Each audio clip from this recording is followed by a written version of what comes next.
I, Rodrigo Roa Duterte, do solemnly swear that I will faithfully, conscientiously fulfill my duties. So help me God. Isang pangulong din na kilala dahil sa matikas itong pamumuno na nasimulan niya sa lungsod ng Davao. Siya ay walang iba kundi si Rodrigo Roa Duterte o mas kilala sa tawag na Tatay Digong. Tiklo ang mga kriminal at gumagamit ng illegal na droga sa kanyang balwate. Kung ito'y manglaban sa mga otoridad, walang preno kung magsalita sa harap ng mga tao, maging ito'y sa telebisyon.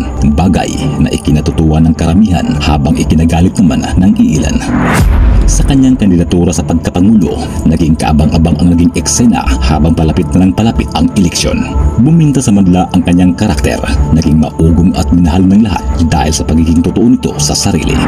Sa pag-upo nito sa palasyo, laban sa droga at korupsyon ang unang tinarbaho. Timbog ang libo-libong sumuko dahil sa bisyo at tiklo ang pumapalag. Ngunit sa kabila nito'y marami ang naging kritiko ni Rodrigo, hindi lamang sa bansa kundi pati na rin sa mga banyaga. Sa video ito ay pag-usapan natin ang naging kwento ng kandidatura ni Rodrigo patungong Malacanang. Paano niya hinarap ang samut-saring kritiko laban sa kanya? Ano ang kanyang mga nagawa sa bansa? Siya ba'y epektibo bilang pangulo?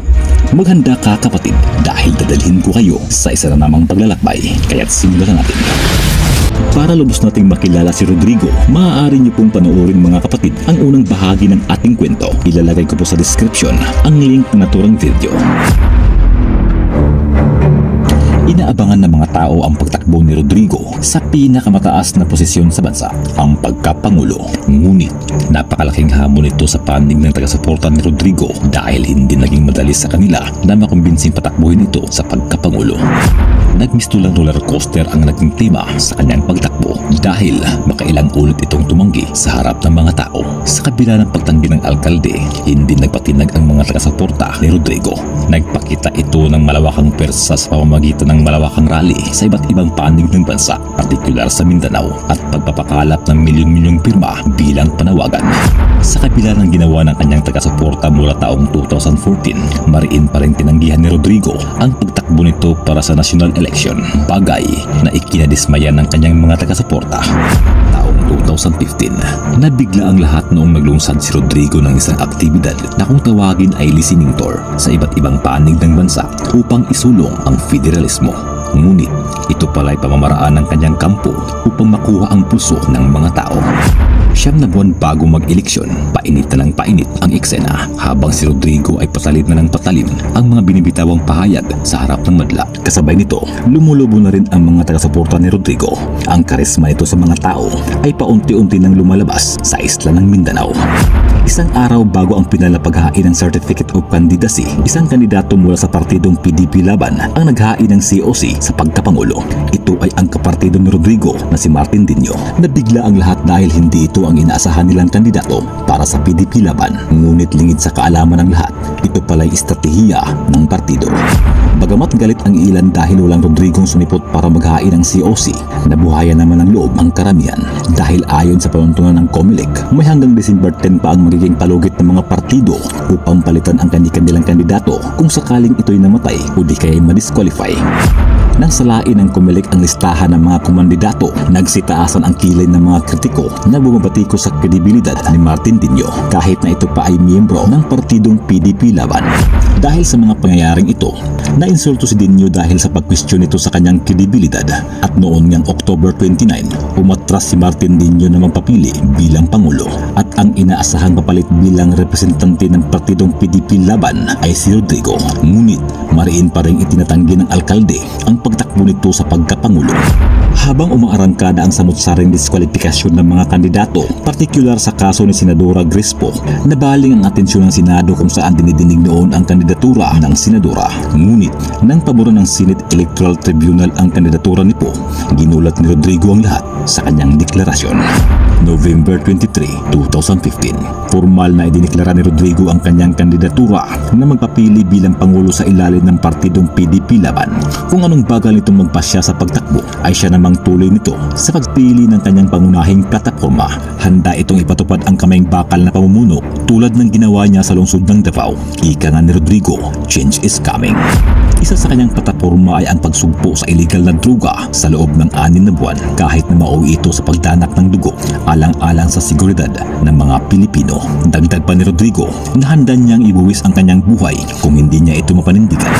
Pangalawa ay ang pagsugpo sa korupsyon at kriminalidad. Isang malinaw na mensahe, simple, na mauunawaan ng mga botante na may magaspang na mensahe at babala na hindi maganda sa mga kriminal at korap na politiko, bagay na hindi karaniwang ginagawa ng mga tradisyonal na politiko sa bansa. Ayon sa mga political expert, ang karakter ni Rodrigo ay walang halong drama at pagkukunwari, bagay na minamahal ito ng karamihan kaya tinatawag nila itong unusual politician.